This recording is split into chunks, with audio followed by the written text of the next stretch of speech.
नमस्कार दोस्तों, मैं नवीन यादव स्वागत करता हूं आपका अपने YouTube channel Vasudev IAS concept पर। डियर फ्रेंड्स, जैसा कि आप जानते हो, हम दिल्ली सल्तनत की कहानी को पढ़ रहे हैं और आज दिल्ली सल्तनत की अंतिम कहानी पढ़ेंगे। दिल्ली सल्तनत के अंतिम वंशों की कहानी पढ़ेंगे, वो वंश जिनका इतना औचित्य रहा ही नहीं, इतना वर्चस्व उनका रहा ही नहीं, उनका क्या महत्व रहा, उनको पढ़ना जरूरी क्यों है। तो दिल्ली वंश के पतन के समय वो दो आखिरी राजवंश थे जिन्होंने अपना प्रभुत्व रखा, ठीक है, लेकिन वो इतना कुछ कर नहीं पाए। लेकिन हमें फिर भी उनके बारे में समझना पड़ता है। मैंने सामने टॉपिक का नाम आपके सामने लिखा है, दिल्ली सल्तनत पतन के समय अंतिम वंश। यानी कि दिल्ली सल्तनत का पतन हो रहा था, फिरोज शाह तुगलक के बाद कोई इतना महत्वपूर्ण शासक ही नहीं आया जिसने दिल्ली सल्तनत पर अपना वर्चस्व स्थापित कर उसका विस्तार किया हो। आज 10वां एपिसोड हमारा चल रहा है। 10वां एपिसोड यानी कि इससे पहले 9 क्लासेज हम ले चुके हैं मध्यकालीन भारत में दिल्ली सल्तनत की। इसके बाद हम कहानी शुरू करेंगे मुगल सल्तनत की। तो आज की जो अपनी क्लास रहेगी वो दिल्ली सल्तनत की अंतिम क्लास होगी और उसके बाद हम पढ़ेंगे मुगल सल्तनत के बारे में। यहीं से मुगल सल्तनत की नींव रखी जाएगी। कैसे मुगल सल्तनत की नींव रखी जाएगी उसकी कहानी मैं आपको बताऊंगा। तो आइए हम आगे बढ़ते हैं अपने बैच मिशन इंद्रप्रस्थ के तहत दिल्ली सल्तनत की अंतिम कहानी की ओर। दिल्ली सल्तनत की जो अंतिम कहानी है वो क्या रही उसके बारे में हम पढ़ेंगे। उस कहानी का वर्चस्व क्या रहा वो हमें जानना है। उस कहानी के वर्चस्व की कहानी क्या रही वो हमें पढ़ना है भाई, ठीक है। तो दिल्ली सल्तनत क्या है और क्यों विख्यात है, ये कहानी हमने अब तक जान ली है। अब हम उन कहानियों का जिक्र करेंगे जो दिल्ली सल्तनत के पतन की कहानी बनी और क्यों इसका पतन हुआ वो हमें जानना है। तो देखिए, दिल्ली सल्तनत, आइए 10वें एपिसोड को लेकर के बढ़ रहे हैं और 10वें एपिसोड के साथ में हम सैयद और लोधी वंश की ओर बढ़ेंगे। सैयद और लोधी वंश की ओर बढ़ेंगे। मैंने सामने हेडलाइन भी लिखी हुई है। चैनल का नाम आपके सामने, जो भाई चैनल से नए जुड़ते हैं वो सब्सक्राइब कर दिया करें और क्लासेस को शेयर जरूर किया करें, ठीक है। हिस्ट्री हम पढ़ रहे हैं सैयद और लोधी वंश की, और किसके साथ आप पढ़ रहे हो? नवीन यादव के साथ, ठीक है। चलिए भी अब हम बात करते हैं सैयद वंश।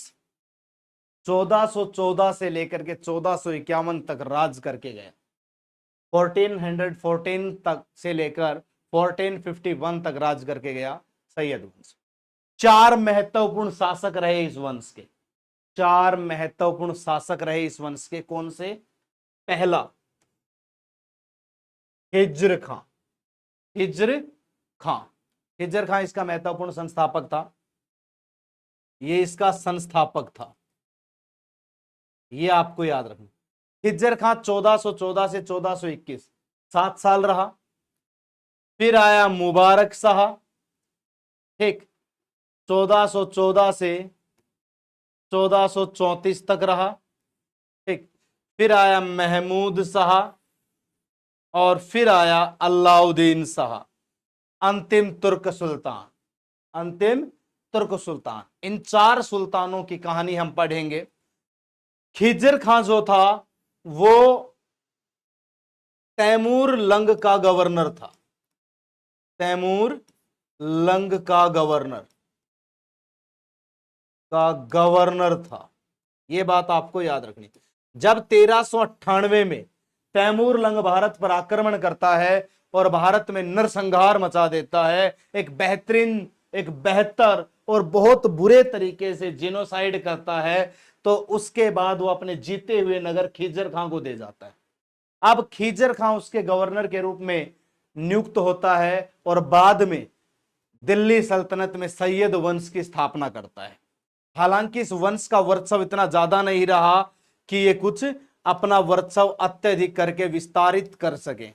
तो क्या रहा इनका वर्चस्व, आइए हम देखते हैं इन्होंने क्या कुछ किया, वो सारी कहानी डिटेल में हम लेते हैं, क्या इनकी उपाधि क्या और इनकी कहानी रहेगी। आइए, खिज्जर खां जो था वो सैयद वंश की स्थापना खिज्जर खां ने की थी। ठीक है, सैयद वंश स्वयं को पैगंबर मोहम्मद का वंशज मानते थे। खिज्जर खां ने कभी भी सुल्तान की उपाधि धारण नहीं की। इसने रैयत ए आला की उपाधि ली। तैमूर लंग का सेनापति खिज्जर खां था। वह नियमित रूप से तैमूर के बेटे शाहरुख को कर देता था। यानी कि खिज्जर खां दिल्ली सल्तनत की गद्दी पर बैठने वाला दूसरा ऐसा शासक था जिसने सुल्तान की उपाधि धारण नहीं की। पहला कौन था? कुतुबुद्दीन ऐबक। दूसरा कौन हुआ? खिज्जर खां। कुतुबुद्दीन ऐबक सिपाह सालार की उपाधि धारण करके राज करता है और ये रैयत ए आला की उपाधि धारण करके राज करता है। ये खुद को पैगंबर के वंशज मानते थे। ठीक, ये बोलते थे हम हजरत पैगंबर के वंशज हैं। दूसरा, ये तैमूर लंग का सेनापति था और तैमूर लंग के बेटे शाहरुख को ये राजा बनने के बाद टैक्स देता था, कर देता था। ठीक, अब वो कर देना कौन बंद करेगा इस वंश का? कौन सा शासक कर देना बंद कर देगा? वो कहानी हमें जाननी है।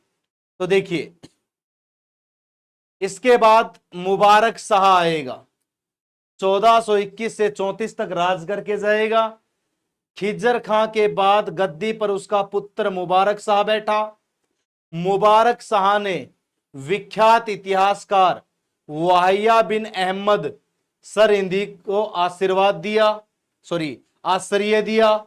सरहिंदी ने तारीख मुबारक शाही पुस्तक की रचना की। यह सैयद काल में लिखी एकमात्र पुस्तक थी जो कि सैयद वंश के विषय में जानकारी देती। मुबारक शाह ने शाह की उपाधि धारण की एवं अपने नाम का खुतवा पढ़ाया एवं अपने नाम के सिक्के जारी किए। मुबारक शाह ने तैमूर के पुत्र व ईरान के शाह शाहरुख को कर देना बंद कर दिया। मुबारक शाह सैयद वंश का वो शासक हुआ था जिसने अपने नाम का खुतवा पढ़ाया। खुतबा पढ़ाया मतलब अपने नाम का गुणगान करवाया, और यानी कि ये वास्तव में दिल्ली सल्तनत के अंदर सैयद वंश के अंदर सुल्तान बना। ठीक, और इसने महान विख्यात इतिहासकार वाहिया बिन अहमद सरहिंदी को आश्रय दिया, यानी कि शरण दी, और उसने शरण लेने के बाद इसके बारे में एक किताब लिखी और वो किताब का नाम क्या था? तारीख मुबारक शाही, जो पूरे सैयद वंश का विवरण देती थी। वो एकमात्र पुस्तक थी और उसमें मुबारक शाह का जिक्र मिलता था। मुबारक शाह ने अपने नाम के सिक्के भी चलवाए थे और यही मुबारक शाह जिसका पिता टैक्स दे रहा था शाहरुख को, तैमूर के बेटे को, तो ये वो टैक्स देना बंद कर देता है। ये बोलता है कि मैं कोई टैक्स नहीं दूंगा, मैं खुद राजा हूं, मैं क्यों टैक्स दूंगा। बात तो इसकी भी सही थी भाई, कहीं ना कहीं ये सही कह रहा था। उसके बाद इस वंश का अगला जो शासक रहेगा उसका क्या वर्चस्व रहेगा, उसकी कहानी को हम देखते हैं। तो आइए, अगला जो शासक आएगा उसका नाम था महमूद शाह। महमूद शाह 1434 से 45 तक राज करके जाएगा। मुबारक शाह के बाद गद्दी पर उसका दत्तक पुत्र, दत्तक का मतलब होता है गोद लिया हुआ बेटा था, ये दत्तक पुत्र था जिसका नाम महमूद शाह था। ये गद्दी पर बैठा। इसकी मृत्यु के बाद इसका बेटा अलाउद्दीन आलम शाह सुल्तान बना। यानी कि मोहम्मद शाह का कोई इतिहास ही नहीं रहा, ये इतना खास वर्चस्व बना ही नहीं पाया। बस इसके बारे में इतना ही आता है कि शासक बना था। ठीक है, 1434 से 45 तक राज करके गया। 11 साल राज में भी ये कुछ नहीं कर पाया, बस विरासत में मिली सत्ता का भोग करके चला गया। ये बेटा किसका था? तो ये बेटा था मुबारक शाह का, गोद लिया हुआ था, ये बात याद रख लेना। ठीक, उसके बाद अलाउद्दीन आलम शाह 1445 से 1451 6 वर्ष राज करके जाएगा। अलाउद्दीन आलम शाह मोहम्मद शाह का पुत्र था। यह सैयद वंश का आखिरी शासक था। इसके समय दिल्ली सल्तनत के शासन की बागडोर सैयदों से निकलकर लोधियों के हाथों में आ गई।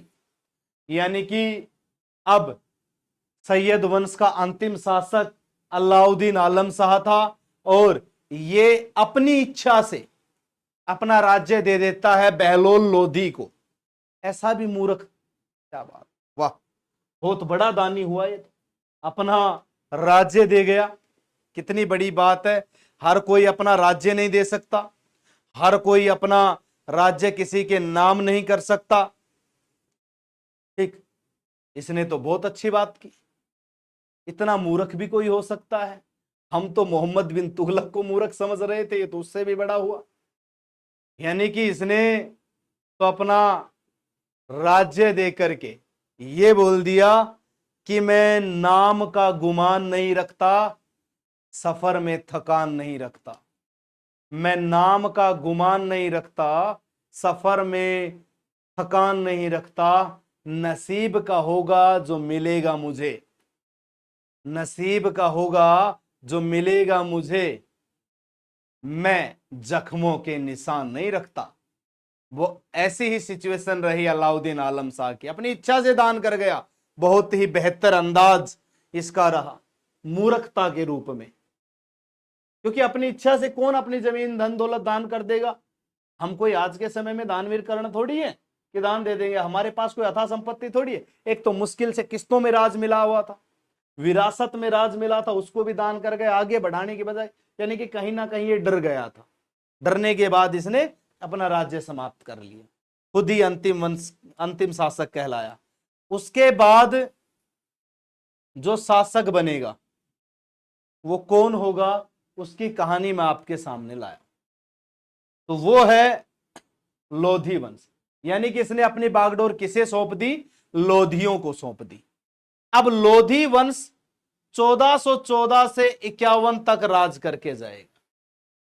लोधी वंश 1414 से 51 तक, सॉरी 1451 से 1526 तक, क्षमा चाहूंगा मैंने सैयद वंश का समयकाल बोल दिया था।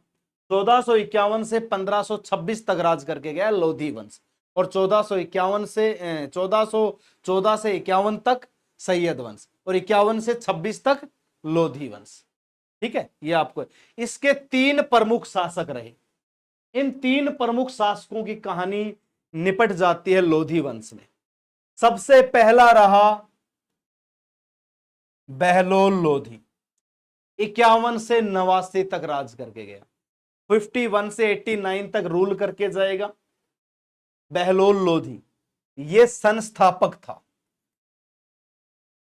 ये संस्थापक था। ठीक, पहला अफगानी तुर्क,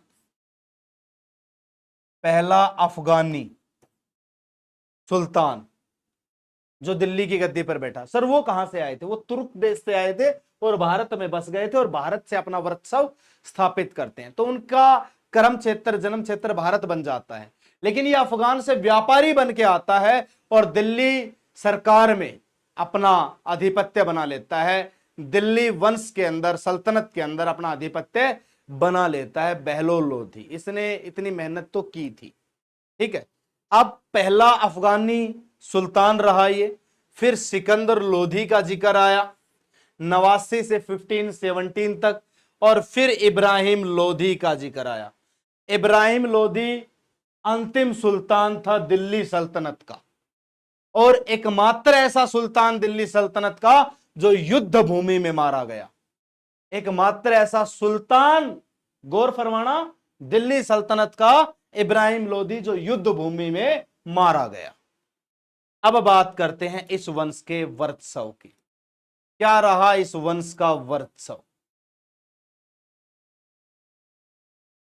तो आइए हम बात करते हैं। देखिए, जो इस वंश का आधारभूत रहा वो क्या था? 1451 में स्थापना हुई, 1526 तक इस वंश का शासनकाल रहा। बहलोल लोधी संस्थापक था। लोधी वंश का अंतिम शासक इब्राहिम लोधी था। लोधी अफगानी थे, यह मुख्यतः व्यापारियों के रूप में भारत आए। इन्होंने दिल्ली सल्तनत में सेवाएं एवं प्रशासनिक पदों पर कार्य किया। जब सल्तनत की शक्ति कम हुई तो लोधियों ने अपने वंश की स्थापना कर दी। यानी कि व्यापारी बनकर के आए थे और जब शक्ति कम हुई सल्तनत की तो इसने अपना वंश स्थापित कर दिया। शक्ति कम क्या, वो दे ही गए इनको राज कि भाई तुम संभालो, हम तो चले। सरपंच जी तो चल दिए, अब गांव की चिंता कौन करेगा, अब कौन उठाएगा गांव की जिम्मेदारी। अब लोधी उठाएंगे गांव की जिम्मेदारी, और कैसे उठाएंगे वो हम बात करेंगे। तो देखिए, बहलोल लोधी, लोधी वंश सल्तनत पर शासन करने वाला पहला अफगान वंश था। यह पहला अफगान वंश था जिसने दिल्ली सल्तनत पर शासन किया। बहलोल लोधी राज दरबार में सिंहासन पर न बैठकर दरबारियों के बीच बैठता था। यह सिंहासन पर नहीं बैठता था, यह दरबारियों के बीच बैठता था। अब एक बात याद रखना, क्वेश्चन पूछेगा, कौन सा शासक राजगद्दी पर ना बैठ करके दरबारियों में बैठता था? बहलोल लोधी। बहलोल लोधी अपने सरदारों को मकसद ए अली कहकर के बुलाता था। पूछ ले कि कौन अपने सरदारों को मकसद ए अली बोलता था? बहलोल लोधी। या बहलोल लोधी के सरदार क्या बुलाए जाते थे? मकसद ए अली।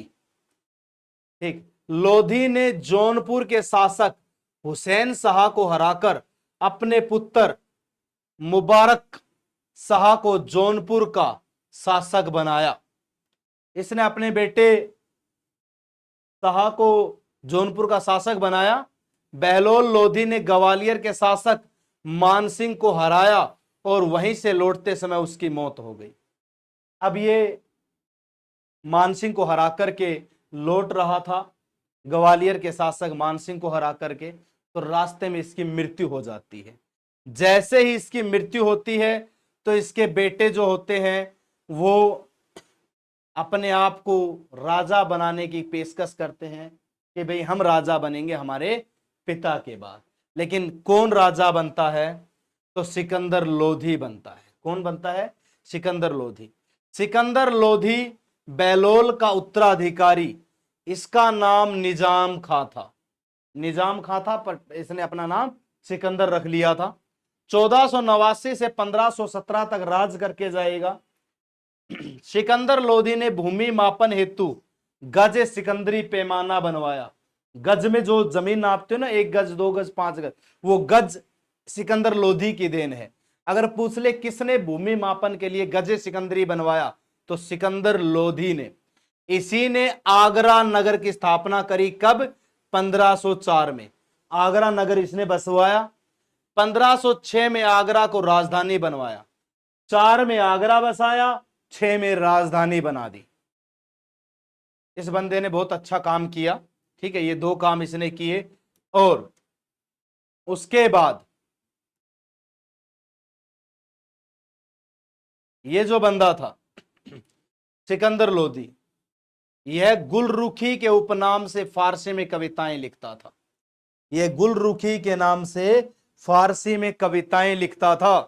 ठीक है, यानी कि ये कविताओं का शौकीन था और गुलरुखी नाम से कविताएं लिखता था। दरिया में उतरे थे कि किनारे मिलेंगे। दरिया में उतरे थे कि किनारे मिलेंगे, दरिया के उस पार कुछ लोग हमको हमारे मिलेंगे। जाने कौन दे गया सलाह ये कैसी थी? जाने कौन दे गया सलाह ये कैसी थी? ना तूफान में तुझे कभी सहारे मिलेंगे। सीने के दाग अगर देखोगे तो खोलते हुए अंगारे मिलेंगे। सीने के दाग अगर देखोगे तो खोलते हुए अंगारे मिलेंगे। मंजिल तक पहुंचा, मंजिल तक पहुंचा तो जितने बिछड़े सारे मिलेंगे। यानी कि आज जिस दरिया में आप कूदे हो तैयारी के लिए, इसमें आपका कोई साथी नहीं है। किसी ने सलाह दी तैयारी करो, हम उतर गए। अब जिसने सलाह दी वो भी पीछे छूट गया, वो भी अपना हाथ पीछे खींच गया। हम खुद ही इस दरिया को जैसे तैसे पार करके सफलता प्राप्त करेंगे। और जैसे सफल हो जाएंगे तो जितने भी हमसे छूटे हैं, जो भी हमारे साथ देने से मना कर गए, वो सब हमारे साथ आ जाएंगे और कहेंगे भैया बहुत बढ़िया काम किया, हमें तो पता ही था आप ये कर सकते थे, और पता था ये कर सकते थे इसीलिए तो आप कर गए, तभी तो आप महान हुए। यानी कि वो खामखा का श्रेय लेने आ जाएंगे, मेहनत हमारी रहेगी लेकिन वो श्रेय प्राप्त कर जाएंगे।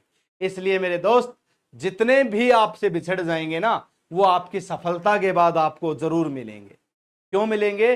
क्योंकि उनको पता है कि आप सफल हो गए तो हम सब खुश आपके साथ आ जाएंगे, नहीं हुए तो गालियां देने के लिए आएंगे। तो इसलिए किसी की गालियां नहीं सुननी है, मेहनत इतनी करो सफल हो जाओ। ये कविताएं लिखता था बेचारा, कविताओं का शौकीन था। कविताओं की बात आई तो चंद लाइनें आपके सामने रखी। उसने आयुर्वेद पे लिखे गए ग्रंथों का फारसी में अनुवाद करवाया, और जिन्हें क्या कहा जाता था? फहरंग ए सिकंदरी। यानी कि इसने आयुर्वेद पे, मेडिकल साइंस पे जो बुक्स लिखी हुई थी हमारी, उनका फारसी में अनुवाद करवा दिया, और फारसी में अनुवाद करवा करके उनको फहरंग ए सिकंदरी का नाम दिया। संगीत पर लिखे हुए ग्रंथों का फारसी में अनुवाद करवाया, उनका नाम लज्जत ए सिकंदरी रखा गया। यानी कि जो हमारे म्यूजिक पे लिखे हुए टेक्स्ट्स थे, उनका नाम बदल करके इसने लज्जत ए सिकंदरी रखा और उनका फारसी में अनुवाद करवाया। सिकंदर लोधी ने कुतुब मीनार की मरम्मत करवाई, इसने कुतुब मीनार को भी रिपेयर करवाया। सिकंदर लोधी ने मुहर्रम एवं ताजिया निकालना बंद कर दिया। जो इनका शोक त्योहार था मुहर्रम, वो इसने बैन कर दिया, नहीं बनाएंगे, ताजिया नहीं बनाएंगे, वो इसी ने बैन किया था। ठीक है। उसके बाद सिकंदर लोधी के बाद राजा बना इब्राहिम लोधी। इब्राहिम लोधी 1517 से लेके 26 तक, सिकंदर लोधी के बाद इब्राहिम लोधी सुल्तान बना। यह लोधी वंश का अंतिम शासक था, आखिरी शासक। गृह युद्ध से बचने के लिए अफगान अमीरों ने सिकंदर लोधी के राज्य को दो पुत्रों में विभाजित कर दिया। इब्राहिम लोधी दिल्ली और जलाल खां जौनपुर का राज्य मिलता है जलाल खां को। इब्राहिम लोधी ने जहर देकर मार दिया जलाल खां को, जिससे अब जौनपुर भी इब्राहिम लोधी का हो गया। इब्राहिम लोधी ने ग्वालियर के राजा विक्रमजीत को हराकर ग्वालियर पर अधिकार कर लिया तथा विक्रमजीत को आगरा दरबार में रखा। इब्राहिम लोधी शासक बनता है और गृह युद्ध ना छिड़ जाए, इस वजह से सिकंदर लोधी के दो बेटे जलाल खां और इब्राहिम लोधी दोनों को अलग अलग क्षेत्र दे दिया। इब्राहिम लोधी को दिल्ली मिला, जलाल खां को जौनपुर मिला, और जौनपुर के राजा जलाल खां को जहर देकर के मार देता है इब्राहिम लोधी, यानी कि पूरे राज्य को हत्याने के लिए अपने ही भाई की हत्या कर देता है। ये सिलसिला तो आप दिल्ली सल्तनत में लगातार देखते हुए आ रहे हो, और किसी ने पिता की हत्या की, किसी ने चाचा की, तो किसी ने भाई की हत्या कर दी। ये कोई नई बात हमें सुनने को नहीं मिल रही है। ठीक है। उसके बाद इसको मारने के बाद ये ग्वालियर के शासक विक्रमजीत सिंह को हरा देता है और उसे अपने दरबार में रखता है। जौनपुर, वही जौनपुर जो मिर्जापुर में आप सुनते हो। ठीक है। मिर्जापुर में आप देखते हो ना, मुन्ना भैया जाते हैं शरद शुक्ला के पास, जब उसके पिता रतिकांत शुक्ला की मृत्यु हो जाती है तो जाकर के बोलता है भाई तुम कहाँ आए हो मुन्ना? यहाँ पे बोला जौनपुर का कंट्रोल लेने आए हैं भाई। ऐसे दोगे तो ठीक है, नहीं तुम्हारे ये दो चार लाशें और बिछ जाएंगे, शोक सभा तो चल ही रही है। तो जौनपुर का कंट्रोल लेने के लिए ठीक मुन्ना भैया जैसी एंट्री करते हैं इब्राहिम लोधी, और जलाल खां से बोलते कि भैया जौनपुर का कंट्रोल लेने आए। अब जौनपुर का कंट्रोल दो, नहीं दिया तो उसको जहर दे दिया, मर गया वो। सोचिए क्या बात, अद्भुत नजारा, अपने ही भाई को मार देता है सत्ता के लोभ में। भाई भाई का दुश्मन बन गया। हमारे संस्कृति में तो कभी ऐसा नहीं था, लेकिन क्या करें, सत्ता का लोभ था, पैसा था, सब कुछ भी करवा सकता। वो कहते हैं ना, दादा बड़ा ना भैया, सबसे बड़ा रुपया। तो इब्राहिम लोधी आगे बढ़ता है और इब्राहिम लोदी खातौली या घाटोली के युद्ध में जाता है। खातौली या घाटोली, घाटोली या फिर मैं इसे कह सकता हूं खातौली, ये युद्ध लड़ता है। और ये युद्ध राणा सांगा के साथ लड़ता, राणा संग्राम सिंह राणा सांगा। तब 1517-18 में ये युद्ध होता है। इब्राहिम लोधी और राणा सांगा के बीच युद्ध होता है। घाटोली या खातौली नामक स्थान पर लड़ा गया। ठीक, इस युद्ध में राणा संग्राम सिंह या राणा सांगा जीत जाता है। राणा सांगा के शरीर पर 100 घाव लगे थे तथा 100 युद्धों के विजेता भी राणा सांगा बोले जाते हैं। एक हाथ नहीं था, एक आंख नहीं थी, 100 युद्धों को जीतने वाला राणा सांगा भारत का वीर रहा है। और राणा सांगा का नाम सुनते ही अच्छों की पतलून गिल्ली हो जाती थी। इतना जबरदस्त योद्धा था। शरीर पर 100 घाव, 100 युद्धों के प्रतीक थे। ये कहा जाता है 100 घावों वाला शासक, 100 युद्धों को जीतने वाला शासक राणा सांगा। इसी के वंशज हुए महाराणा प्रताप, जिसकी कहानी मुगल सल्तनत में हम पढ़ेंगे। उसके बाद एक युद्ध होता है पानीपत का। कौन सा युद्ध? पानीपत का युद्ध, जो 21 अप्रैल 1526 को लड़ा जाता है। यह युद्ध बाबर एवं इब्राहिम लोदी के मध्य हुआ। बाबर अफगान क्षेत्र के फरगना का रहने वाला चोर उचक्का था। समरकंद से भाग करके आया था, साहबानी तुर्क से मार खा के। इनको स्थिरता नहीं मिल रही थी अपने क्षेत्र में, भटक रहा था। भटकते हुए भारत पहुंच गया और भारत पहुंचने के बाद इसने अपना राज्य स्थिर किया इन जैसे शासकों के साथ लड़ करके।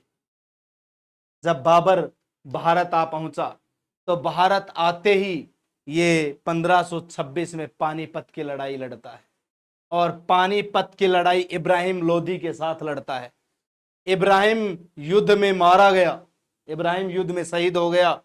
इब्राहिम लोदी दिल्ली का पहला सुल्तान था जो युद्ध भूमि में मारा गया। मैंने बताया ये बात शुरू में बताई कि पहला सुल्तान।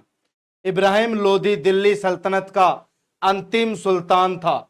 उसी के साथ ही दिल्ली सल्तनत का 300 वर्षों का शासन समाप्त हो गया। यानी कि जैसे ही इब्राहिम की मृत्यु हुई, दिल्ली सल्तनत समाप्त हुई। अब दिल्ली सल्तनत का समापन हो गया। 300 वर्षों का राज करने वाली दिल्ली सल्तनत अंत में आके यहां समाप्त हो गई। 1206 में दिल्ली सल्तनत का आगाज हुआ और 1526 तक दिल्ली सल्तनत रही। 320 या 325 साल का राज करके जाने वाली दिल्ली सल्तनत इब्राहिम लोदी की मृत्यु के बाद समाप्त हो गई। इस युद्ध में बाबर जीता। जैसे ही बाबर जीता तो बाबर की जीत के भी प्रमुख कारण रहे होंगे। तो बाबर ने इस युद्ध को कैसे जीता? तो बाबर के प्रथम युद्ध में, पानीपत के प्रथम युद्ध में बाबर की जीत के कारण, क्या कारण थे बाबर की जीत के? इब्राहिम के पास सेना अधिक थी परंतु सुसंगठित नहीं थी। सेना तो बहुत थी लेकिन एकजुट नहीं थी। एकता में अनेकता है, इसका परिचय नहीं दे पाया है। इसने सेना तो रखी लेकिन यूनिटी में बांध करके नहीं रखी। सबसे बड़ी कमी, पहला कारण युद्ध हारने का। बाबर के पास तोप खाना था एवं कुशल तोपची उस्ताद अली और मुस्तफा थे। बाबर पहला वो व्यक्ति था जो भारत में तोप लेकर के आया था। उससे पहले किसी के पास तोप नहीं थी और पहली बार तोपों का प्रयोग किया गया था। जब तोप लेकर के आया तो उसके पास 2 तोपची थे, उस्ताद अली और मुस्तफा। यानी कि दूसरा कारण रहा जीत का कि इसके पास तोपें थी। पहला कारण उसकी सेना सुसंगठित नहीं थी, एकता में नहीं थी, उसकी सेना यूनिटी में नहीं थी। दूसरा कारण बाबर के पास तोप थी। तीसरा कारण बाबर ने तुलुगमा पद्धति और उस्मानी विधि या रूमी विधि का प्रयोग किया। इसमें क्या होता था? तोपें सजा दी जाती थी, अपनी तोपों को लगा दिया जाता था, कुछ सेना के बगल में, कुछ इधर, खाई वाई खोद करके लगा दिया जाता था। ठीक है, एक चारों तरफ से घेर लेने वाली विधि थी ये। सिकंदर लोधी की सेना में हाथियों पर सैनिक अधिक थे, जबकि बाबर के पास घोड़ों पर घुड़सवार अधिक थे।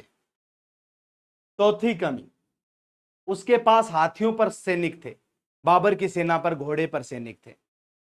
हाथी धीरे चलेगा, घोड़ा तेज दौड़ के आएगा, सैनिक मार देगा। सोचिए, चौथी कमी थी। पहली, सेना में एकता का ना होना। दूसरी, बाबर के पास तोपें थी। तीसरी, उसने तुलगमा विधि अपनाई, लेकिन उसको नहीं पता था ये विधि क्या है। चौथा, इमेज बना लेना इस चीज की, चौथा कारण, उसके पास हाथी थे, बाबर के पास घोड़े थे। और अंतिम कारण, इब्राहिम लोधी एक कुशल सेनानायक पराक्रमी नहीं था, एक कुशल योद्धा था ही नहीं वो। इब्राहिम लोधी ने हमला न करके इंतजार किया। वो इंतजार में बैठा, बाबर हमला करेगा। अब बाबर ने दिन में हमला ना करके रात में आक्रमण कर दिया, और बाबर ने रात में आक्रमण कर दिया, और बाबर ने इब्राहिम लोधी को मार दिया।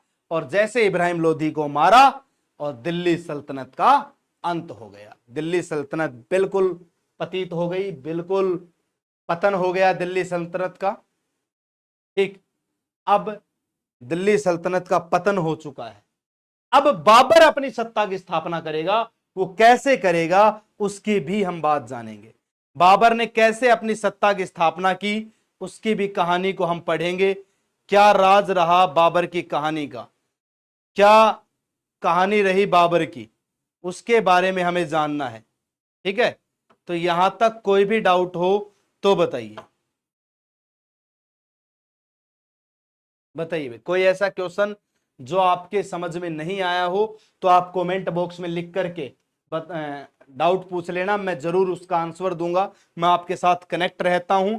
और बाबर ने जैसे ही युद्ध जीता, और युद्ध जीतने के बाद इब्राहिम लोधी का मकबरा पानीपत में बनवा दिया। इब्राहिम लोधी का मकबरा कहां है? पानीपत में।